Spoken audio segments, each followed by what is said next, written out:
પટેલ પાલનપુર આવો પણ પરમિશન લેતા નહીં. આ બિલકુલ ચાલશે નહીં. ભરતભાઈ, વિપુલભાઈ, આજનો મારો ઇનોવેશનનો વિષય છે વાંચે તે વિચારે, વિચારે તે વિકસે, એટલે કે FLN માટેનો છે. NEP 2020 FLN રાષ્ટ્રીય શિક્ષણ જે લક્ષ્યાંકો નક્કી કર્યા છે એમાં ધોરણ 3 સુધીમાં બાળકોને વાંચન, લેખન અને ગણન એ આવડવું જ જોઈએ. તો એ અનુસંધાનમાં આખું એક મારું ઇનોવેશન તૈયાર કર્યું છે કે સૌ પ્રથમ તો ભાષા શિક્ષક તરીકે 6 થી 8માં કામ કરતા હોય ત્યારે એ મુશ્કેલી આવે કે બાળકો જો વાંચતા લખતા કે ગણતા ના આવડતું હોય તો એના મેઇન સ્ટ્રીમ સુધી એમને લઈ જવામાં ખૂબ જ તકલીફ પડતી હોય છે. તો એના માટે થઈને આખું એક ઇનોવેશન તૈયાર કર્યું હતું કે બાળકો સરળતાથી વાંચી શકે. એના માટે અમે એક મારી બુકો પણ બનાવી છે, વાંચન, લેખન, ગણન માટેની 2 બુકો છે. સાથે સાથે જરૂરી બધા TLMO પણ બનાવ્યા છે કે બાળકોને સરળતાથી સમજાવી શકાય અને એમને મેઇન સ્ટ્રીમ સુધી લાવી શકાય છે.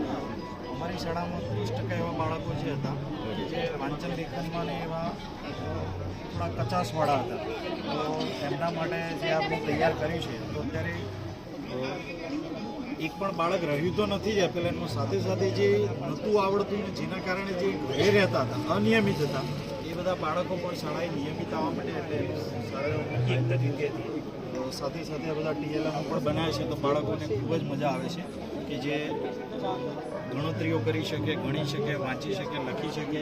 આખો એક વાંચન કોર્નર બનાવેલો છે કે જેમાંથી એ પોતાનું શૈક્ષણિક મટીરિયલ પોતાની જરૂરિયાત મુજબ એ લઈ શકે ને કરી શકે. તમને એક ઉદાહરણ આપું છું.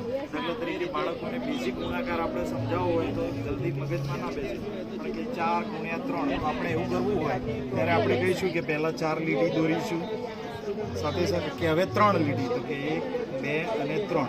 પછી કહીશું કે કઈ કઈ જગ્યાએ એને છેદે છે તો એના પોઈન્ટો ગણીશું 2, 3, 4, 5, 6, 7, 8, 9, 10, 11 ને 12.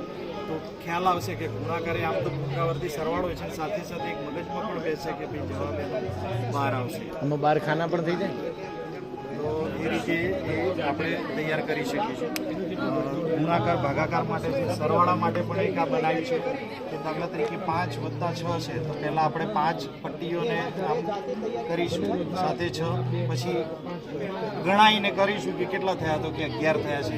તો એ પ્રમાણે આ પટ્ટીઓમાં લીટા પાડેલા છે પહેલાં સુધી આપણે એ રીતે એટલા સેટ કરીશું. એની માટે બીજી ટ્રોફી રાખી દીધી.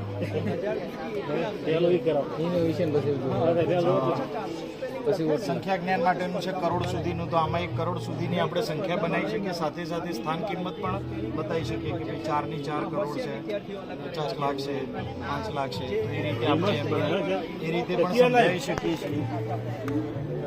સાથે સાથે આ એક સંખ્યા માટેનું છે. તમે એને જે સંખ્યાઓ શીખવાડી છે અથવા તો એકલી જ્યારે ક્રમમાં એમને તો એના માટે પણ તમે આ લખીને કે 5 લખીશું તો કે 51 છે, 52 છે, 53 છે, એ રીતે તો તમે કોઈ પણ સંખ્યા લખી શકો છો. અને એ રીતે આપણે એમને સમજાવી શકીએ છીએ સરળતાથી. થોડાક વધારે આવડી જાય એટલે આપણે ભાગુસાબા પ્રમાણે આપણે ખાલી લખેલું છે, છેલ્લે જવાબ 6 લાવવાનો છે. બાળકોને ફક્ત આ 4 ચિહ્નો જ મૂકવાના છે પણ જવાબ છેલ્લે 6 આવવો જોઈએ. તો એવા એના કેટલાક પાછળ કોયડા એના મૂકેલી છે રકમ અને બધું, તો એનાથી પણ એનો મહાવરો વધી જાય છે. આ એક ગુણાકાર માટેની ગેમ છે, મલ્ટીપ્લેક્સ છે, તો બાળકો રમી શકે છે. સાથે સાથે ગુજરાતી લૂડો અમે બાળકોને રમવી તો ગમે જ છે, તો એ તો રમી શકે, અક્ષરો જાણી શકે, પણ 6 થી 8ના જ્યારે બાળકો હોય છે ત્યારે એમના માટે પણ આ ખાસ કે ઘોષ, અઘોષ, અલ્પપ્રાણ, મહાપ્રાણ ને એ બધું જે છે તો એ ક્યાં આવે છે ત્યારે કહેશે કે આપણે આયા તો થ કે ભ કે મ, તો ઘોષ છે, અઘોષ છે, અલ્પપ્રાણ છે, મહાપ્રાણ છે, તો એ રીતે પણ એ જાણી શકશે. તો એ પણ એનો ઉપયોગ કરી શકે. આ સરવાળા માટેનું છે તો કે આપણે આવી લખોટીઓ લઈશું કે 8 આમાં નાખીશું, પછી વત્તા પછી 4 નાખીશું, પછી ટોટલ કેટલી થાય છે તો ગણીશું તો કે ભાઈ 8 ને 4 12 નીકળશે તો કે જવાબ આપણો 12 આવશે. તો બેઝિક એ વસ્તુ રમતા રમતા સાથે સાથે આ છે એક કેલેન્ડર બનાવ્યું છે કે એમાં સંખ્યા વાંચન તરત પહેલાંની, પછીની, વચ્ચેની સંખ્યા એ બધું તમે આ બાજુથી શીખવાડી શકો. આના જ પાના પાછળ ઉતારીએ તો એમાંથી તમે બાળકોને દશાંશ, અપૂર્ણાંક, નાની મોટી, બરાબર સંખ્યા એ બધું જ તમે આમાંથી એમને સમજાવી શકો છો. એક બીજું છે કે સ્થાન કિંમત, દાખલા તરીકે આપણી જોડે એક આ સંખ્યા છે 8,432, તો કે 8ની સ્થાન કિંમત તો કે 8,000, 4ની 400, 3ની 30, પણ મૂળ તો એ શું છે, એક આખો સરવાળો છે કે 8,430 અને 2, એ બધી સંખ્યાનો સરવાળો છે, તો આ એક સંખ્યા છે. તો એકદમ સરળતાથી એમને સ્થાન કિંમતને શીખવાડી શકીએ. એ રીતે ગાણિતિક ફિરકીએ છે, આના માટેના કાર્ડ તૈયાર કરેલા છે. તમે કોઈ પણ કાર્ડ લઈ શકો. આ એ રીતે એના આખા બધા જ કાર્ડ પણ તૈયાર કરેલા છે.